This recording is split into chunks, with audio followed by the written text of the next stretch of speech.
Buenas tardes para todos.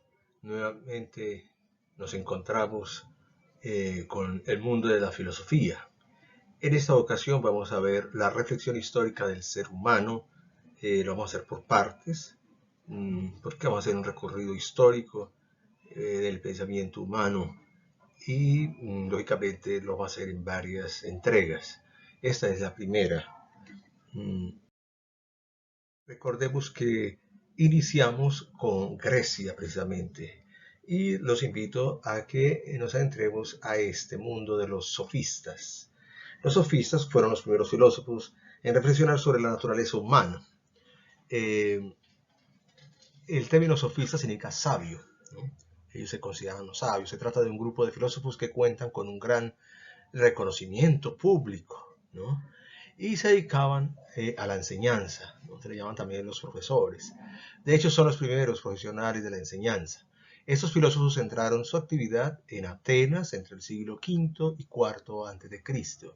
Y de ellos se destacan dos principales, que son Protágoras y Gorgias. Ambos son considerados los primeros filósofos humanistas, ya que el concepto del ser humano, sobre todo su actividad ética y política, constituyen el núcleo de toda su filosofía. Y sus principales tesis, muy criticadas posteriormente por otros pensadores, vamos a ver primero, es el relativismo, que es una tesis muy importante para los sofistas. ¿Qué era el relativismo? Pues es una de sus frases principales es: el hombre es la medida de todas las cosas. Escuchen bien, el hombre es la medida de todas las cosas. Es decir, que el hombre es como la regla para medir el comportamiento de todos los seres humanos, de lo justo y de lo injusto, de lo bueno y lo malo, de lo verdadero y lo falso. Fuera de nosotros no hay nada. Por tanto, es absurdo buscar razones que sean totalmente objetivas, ¿no? Entonces, claro, el relativismo es muy importante para los sofistas porque con ello podían conversar, hablar con los demás, ¿cierto? Con las demás personas. Luego viene el convencionalismo, que es otra de, importante dentro de este mundo. No existen normas fijas de conducta, ¿no? Lógico, por el relativismo, entonces no existen, ¿no? No existen normas fijas. Cada cual debe adecuar su comportamiento según las circunstancias de su entorno social y a los fines que persigue. Tanto las instituciones políticas como las leyes y las tradiciones de un pueblo son convencionales, ¿no? La religión, la educación, la familia, todo es una convención. Son un producto, un artefacto del ser humano al que se le ha llegado por un acuerdo mutuo o también por imposición, ¿cierto? Y por ello todas las culturas merecen el mismo respeto y ningún Estado está legitimado para imponerse a los demás. Por eso es convencionismo. Cada cultura crea sus propias convenciones. Convenciones, por ejemplo, el semáforo. Todos sabemos que cuando está en rojo, pues debemos parar. El verde es seguir. ¿Sí? Eso es convencional. Escepticismo sería la tercera tesis basada en la creencia de que aunque existiese verdades absolutas, pues el ser humano es por naturaleza incapaz de llegar a conocerla, ¿no? En primer lugar, por la enorme desproporción que existe entre una mente limitada y finita y el universo que se manifiesta, ¿no? Que es infinito. Y en segundo lugar, porque el lenguaje humano es imperfecto, ¿no? Nosotros con nuestro lenguaje no podemos decir todo, ¿no? Nuestro lenguaje, además de ser imperfecto, es convencional y además arbitrario, ¿no? Y no se puede expresar en palabras el ser de las cosas. Decimos cómo son las cosas, pero no lo que es la cosa en sí. Y en cuarto lugar tenemos el particularismo moral. Este particularismo moral se refiere, dice que ninguna ley ética o política tiene validez que sea universal, ¿no? Por eso particularismo moral. Es decir, tenemos que hablar de cosas particulares. El comportamiento humano tampoco está basado en principios universales, ¿no? El funcionalismo. El funcionalismo es una ley, la última tesis, dice que una ley es buena siempre y cuando cumpla los objetivos sociales y políticos para los que ha sido propuesto, ¿no? Y de estos fines ni siquiera tiene por qué serlo consciente del ciudadano. Para ello, vamos a ver el siguiente video que nos habla en Netflix hay algo que nos puede ayudar a entender este momento. En Netflix está el profesor Merlí, que es un profesor de filosofía. Los sofistas eran unos pensadores que surgieron en... Perdón, vamos a...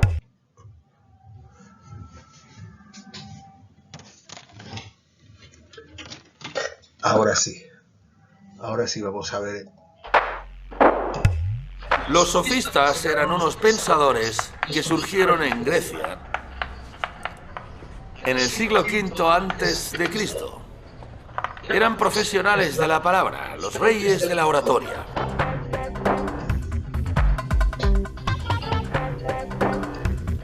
¿Qué importancia tiene el arte de la palabra? Los sofistas fueron los primeros maestros de la retórica y con justicia pueden ser también considerados los primeros educadores. Es que nosotros, los profes, tenemos mucho de sofistas y nuestra tarea pasa en buena medida por intentarlos convencer de la importancia de estudiar y de la materia que les enseñamos. A raíz del enfrentamiento que se genera entre los alumnos y el profesor Eugeni, Merlí referirá a los sofistas, señalando la importancia de la capacidad de argumentar, sea para defender de mejor modo nuestro punto de vista o sea incluso para jugar con la verdad, defendiendo un punto de vista o el contrario en caso de ser necesario. Si de verdad no ha sido ninguno de vosotros, ¿qué hacíais tan callados? Ya hemos dicho que no sabemos nada. No es suficiente. Tenéis que ser un poco más sofistas. Los sofistas habrían convencido en un par de minutos a Tony de que ninguno de vosotros ha enviado la mierda a Eugenie y encima Tony os habría pedido disculpas.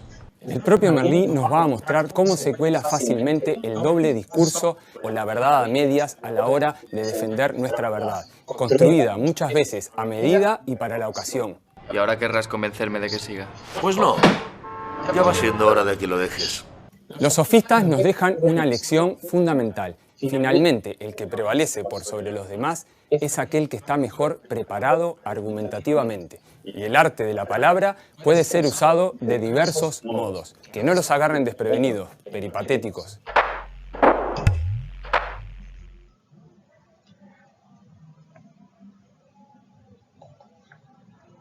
Muy bien, entonces, como vieron en el video, pues los sofistas eran unos charlatanes, así se les consideraba, ¿no? Platón y Sócrates, realmente los sofistas fueron muy criticados. Algunos dijeron que no eran filósofos, ¿no? Eran charlatanes. Otro gran filósofo, Sócrates, ¿no? Nuestro amigo Sócrates, el objetivo principal de esta filosofía, entonces, es el descubrimiento del ser humano y todas sus implicaciones que son éticas y políticas. Por eso es tan importante Sócrates. Él hace mediante una reflexión individual y sincera sobre nuestro propio ser. Por eso, lo primero, vamos a comenzar por acá, conócete a ti mismo. Esa es su frase principal. Para Sócrates es muy importante, esa es la importancia. La introspección como método. La introspección es su método. ¿En qué consiste? En adentrarse en sí mismo, en esa búsqueda de aquello específicamente humano. De acuerdo con Sócrates, lo que constituye nuestra naturaleza como hombres es la virtud, entendida como un saber actuar bien. Escuchen bien, la virtud entendida como el saber actuar de manera bien. Ahora, por bien que pueda ser en todo hombre, es posible encontrar un mínimo de virtud. En consecuencia, entonces, en todo hombre hay un mínimo de saber o de conocimiento. Y Sócrates, a través de la mayéutica, que es otro método que él utilizó, que es, en sí son varias preguntas que se hace, va llegando a la verdad. Y por eso, lo más importante es conocerse a sí mismo. Ahora, ¿en qué termina todo eso? Pues solo sé que no sé nada, es decir, la humildad, ¿no? La humildad. Y también la otra teoría de él es el intelectualismo moral, que comprende estas dos frases, ¿no? Solamente sabiendo qué es la justicia, podemos saber que se puede ser justo, ¿no? Y solamente sabiendo lo que es bueno, se puede obrar bien. Interesante esas dos frases, ¿cierto? El ser humano deberíamos nosotros aprendernos estas dos frases para saber exactamente en qué consiste la virtud y el saber, ¿no? Vamos a ver este video que nos va a ayudar a entender también. Conocer No es fácil ni sencillo. Implica un trabajo y a veces hasta implica dolor. Para Sócrates, ese dolor se podía comparar con un parto, y ese parto, en griego, se decía mayéutica.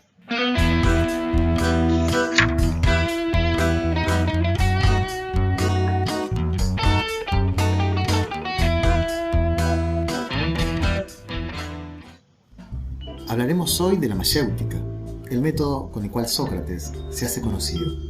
La mayéutica es ese método socrático por medio del cual dos personas dialogan y el maestro hace preguntas al discípulo. De ese modo, el discípulo encuentra el conocimiento en sí mismo. La palabra mayéutica deriva del griego mayeutikos, que significa parto. Según Sócrates, él había heredado esa técnica de su madre, ya que la madre de Sócrates, que se llamaba Fenarete, era partera. En la antigua Grecia, las comadronas gozaban de un relativo prestigio. Este era uno de los pocos trabajos que tenían permitido las mujeres, y esto nos habla del gran poder que los hombres tenían sobre las mujeres en la antigüedad. La indignidad era a veces tanta que el mismo Sócrates dijo, según nos cuenta Platón en el Téteto, las comadronas son mujeres dignas, al fin y al cabo. La mayéutica se basa en la creencia que tenían muchos griegos de que esta vida no es la única vida, sino que hemos pasado por muchas vidas anteriores. Por ejemplo, los órficos creían en la reminiscencia, actividad por la cual el alma se acuerda de algo que ya sabía de una vida anterior. Sócrates también creía en esto. Por eso, a través de ese parto que él inducía a los discípulos, lograba que quien lo siga llegue a la verdad que de algún modo ya conocía. Conocerse a sí mismo es profundizar en nosotros para encontrar esa verdad, y la mayéutica nos ayudará en esa profundización. A través de la ironía, Sócrates lograba desestructurar al discípulo. De este modo, esa amistad que el discípulo tuvo con sus propias ideas se rompe y ya está preparado para el parto. La refutación socrática tenía que ver con exigirle al interlocutor que le dé un poco de carácter conceptual a lo que piensa. Si no es capaz de hacerlo, probablemente se dé cuenta de aquello que más deseaba Sócrates, que nos demos cuenta. En el fondo, no sabemos nada. Una vez hecho el parto, el discípulo llega a la verdad, que en griego se dice aletheia, quitar el velo, descubrir. Quien llega a la verdad quita el velo, descubre lo que estaba dormido en sí mismo. Al conocerse a sí mismo, llegó a la verdad, descubrió el velo de la verdad. Si te ha sido útil este video, puedes dejar tu like. Excelente, el video nos ayudó un poco más a entender a Sócrates con la mayéutica, ¿no?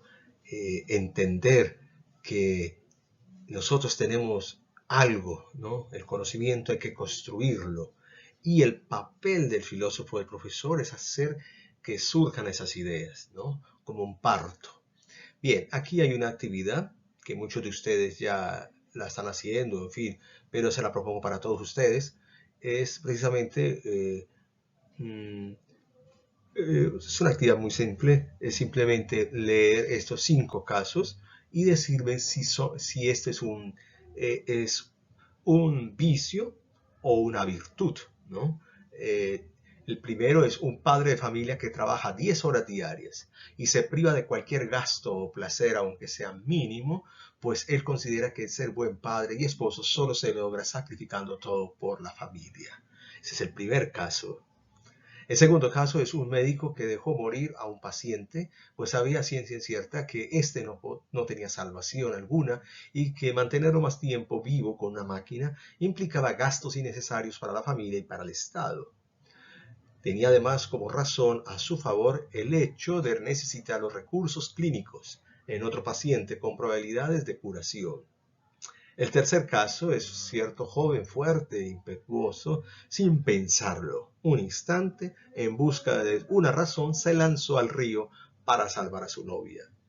El cuarto caso es un profesor de una universidad muy importante y se dedicaba a sus alumnos mucho más tiempo del que le pagaban y estaba frecuentemente en actividades voluntarias a favor de la universidad, por miedo a que si no se ganaba la simpatía de sus superiores o de sus jefes, colegas y alumnos, podía perder el puesto, ¿no? Y el último es el caso de Robin Hood. Recordemos que él robaba a los ricos para repartir a los pobres, ¿no? Pero él tenía sus razones, ¿no? Por un lado la injusticia, pero también sentía antipatía a los ricos porque en algún momento ellos de alguna manera castigaron a sus padres. Entonces, de una manera de venganza, lo hizo. Estos 5 casos son bien interesantes para que los analicemos y veamos que no todo lo que aparece como virtud lo es, ¿no? No todo lo que podemos decir bueno es bueno. ¿Por qué? Porque la razón o la justificación que se tiene no es tan buena, como se dice. Bien. Al siguiente filósofo que tiene que ver con la filosofía clásica, que es nuestro amigo Platón. Platón, la reflexión sobre el ser humano está vinculada mucho con el concepto de alma. Para Platón, todos nosotros somos alma. Alguno dirá, pues no, todo eso se sabe, todos tenemos cuerpo y alma. Sí, pero para Platón no es así. Para Platón es que somos alma, un alma que tiene un cuerpo. Es muy distinto a decir que somos cuerpo y alma. Es un alma que tiene cuerpo, es decir, es más importante el alma. El cuerpo es solamente una cárcel, ¿no? Para el alma. Ahora, esa alma, según Platón, es lo que esto se llama el dualismo, ¿no? El dualismo ontológico. Es decir, hay una separación entre el cuerpo y el alma, entre el mundo de las ideas y el mundo sensible. En ese mundo de las ideas son eternas, mientras que el mundo sensible, pues lastimosamente no es tan real, no puede desaparecer las cosas. Ahora, para ello divide el alma en 3 partes, ¿no? El alma racional, el alma irascible y la concupiscible. La racional es la parte más excelente del alma, se identifica con la razón y nos faculta para el conocimiento y la realización del bien y la justicia. Por lo tanto, es un principio divino y dotado de inmortalidad. Y la situamos aquí, en la cabeza. Segundo, tenemos el alma irascible o pasional. Esa se encuentra tiene que ver mucho con el ánimo, ¿no? La nobleza, ¿no? La valentía, el coraje, ¿no? Donde está la ira, la rabia, ¿no? La búsqueda del honor. Y se encuentra allí la voluntad, ¿no? El valor de la fortaleza. Y se sitúa aquí en el corazón, en el pecho. Por último tenemos la concupiscible o apetitiva, que es esa alma donde realmente están los impulsos más inferiores, más bajos del hombre, ¿no? Como el rencor, la envidia, la codicia, el odio. Y también allí está relacionado el deseo carnal, ¿no? El desenfreno, la guía, la ansia de poder, la riqueza, los deseos carnales, el sexo, en fin. Ahí están las 3 almas. Ahora, ¿cómo lo explica Platón? Lo hace a través de un mito que se llama el mito alado, que está en uno de los diálogos de Fredo. Allí expone su teoría del alma bajo la forma de un bello mito del caballo alado. La parte racional representa la auriga, que debe dirigir con mano firme el destino del hombre, ¿no? El soldado. Este es el auriga. Y es el alma racional, el que guía, el que dirige todo, ¿no? Pero también tenemos, sin embargo, el caballo noble, o sea, la parte irascible, ¿no? Es el caballo obediente, le decimos así, es el caballo, y está el caballo arisco, o la parte negativa, que es el concupiscible, no siempre están dispuestos a obedecer, ¿no? Este es el desobediente. Y es muy importante que la auriga tenga el control sobre los dos, para que funcione. Entonces, ahí está. Esa es la forma como para Platón concibe al ser humano. El hombre es un alma que tiene un cuerpo. Ahora vayámonos a Aristóteles. Aristóteles es discípulo de Platón, ¿no? Defiende una unión sustancial del cuerpo y alma. Esa es la gran diferencia. Al igual que la materia y la forma son inseparables. Lo racional y lo físico se integran en una unidad estructural que le vamos a llamar el ser humano. Por otra parte, cuando Aristóteles habla del hombre, hace referencia casi siempre a su dimensión social. Aquí es muy importante porque el lenguaje se explicita, la dimensión comunicativa y social, y se inserta en la misma naturaleza del hombre. Por eso es tan importante, ¿no? Es decir, el hombre es capaz de dialogar, ¿no? También el fin o la meta última de todo ser humano es la felicidad y por ello su teoría de la ética, ¿no? Y va a considerar en la explicitación y búsqueda de este ideal. Para Aristóteles, la búsqueda de la felicidad está relacionada con la esencia de la naturaleza humana y por ello dirá cada ser, perdón, es feliz realizando la actividad que le es propia y natural. Como es en el ser humano, la actividad propia de su alma es de tipo intelectual. La forma más perfecta de la felicidad, entonces, será una actividad contemplativa, ¿no? El hombre actúa siempre por las pasiones, instintos, por los deseos, por los intereses materiales y políticos. Aristóteles reconoce que no se puede alcanzar la felicidad contemplativa pura, ¿no? Pues esta, en su estado absoluto, ¿no?, es imposible. Es más propia de Dios, ¿no? Dios. Ahora, el ser humano ha de contenerse con una felicidad limitada. Para ello deberá actuar de forma armónica, ¿no?, a través de las virtudes morales, ¿no?, corporales, la economía, en fin. Ese es Aristóteles. Vamos ahora a ver una actividad. La actividad es la siguiente. Aquí resulta que el alma tiene de alguna manera, cuatro facultades, ¿no?, que es la nutrición, la sensibilidad, la locomoción y el pensamiento. ¿En qué consiste la nutrición? Dice, es la más común y la primera de las facultades del alma. Tiene por función engendrar y nutrirse. Por naturaleza, todo ser tiende a reproducirse. Así participará en lo eterno del cosmos, ¿no? Dios es el creador y el hombre también, ¿no?, cuando engendra un hijo, por ejemplo. De eso se trata. Y la sensitiva es la facultad que tiene las características principales. Es un poco más pasiva, pero como es allí, tiene que ver mucho con los sentidos, ¿no? El color, el olfato, en fin. La locomotriz tiene que ver con el movimiento y la intelectiva es la parte racional. Pero aquí hay una gran diferencia. A ver, para Platón, cuando yo veo una rosa roja, que es hermosa, para Platón, la idea que yo tengo de belleza la debo tener aquí. Entonces yo juzgo esa rosa como bella, porque yo tengo en mi mente ya la belleza. Para Aristóteles no. Para Aristóteles la rosa es bella por ella misma. Yo juzgo su belleza porque mis ojos, ¿no?, es un sentido, la vista, me permite a mí ver las características de la belleza. Entonces, mire que es diferente. Es decir, está muy unido el cuerpo, mis sentidos, con el alma, ¿no? De ahí se trata esto. Entonces, ahora si bien, bueno, antes de eso vamos a ver un video para entender un poco más.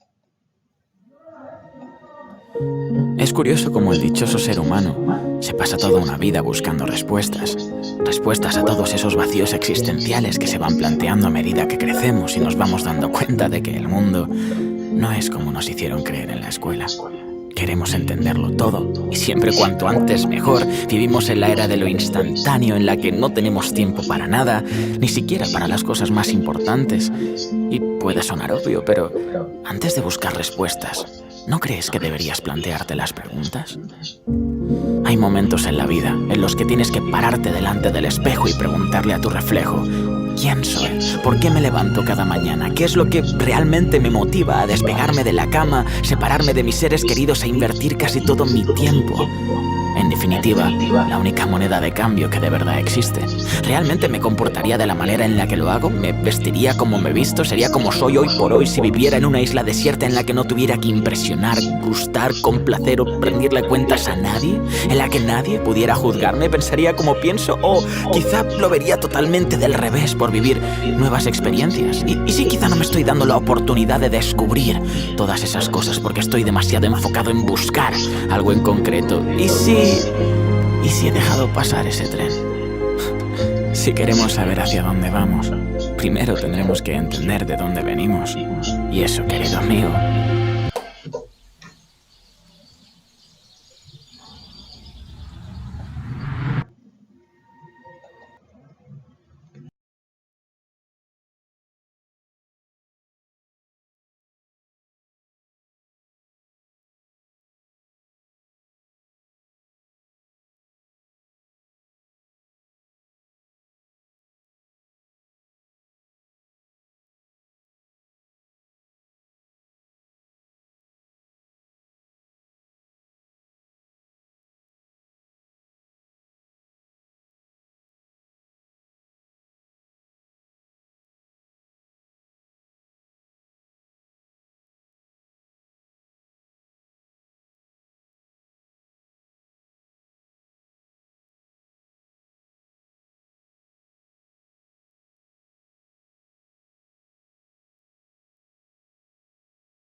La actividad que les propongo es esta, es muy simple, muy sencilla. Es dar 4 ejemplos diferentes donde explique las facultades del alma nutritiva, sensitiva, locomotriz e intelectiva, según Aristóteles. Y la segunda, que es continuación de la primera, es explicar cómo estas 4 facultades de alguna manera se complementan o interfieren en su funcionamiento. Puedes usar los ejemplos anteriores, pero lógicamente usted lo va a explicar. Listo, compañeros, con esta clase terminamos. Damos por terminado esta primera parte, ¿no? La segunda parte es la Edad Media. Y allí vamos a continuar con la reflexión de qué es el hombre. Pero de todas maneras les dejo esta gran inquietud para todos ustedes. ¿Qué es el hombre?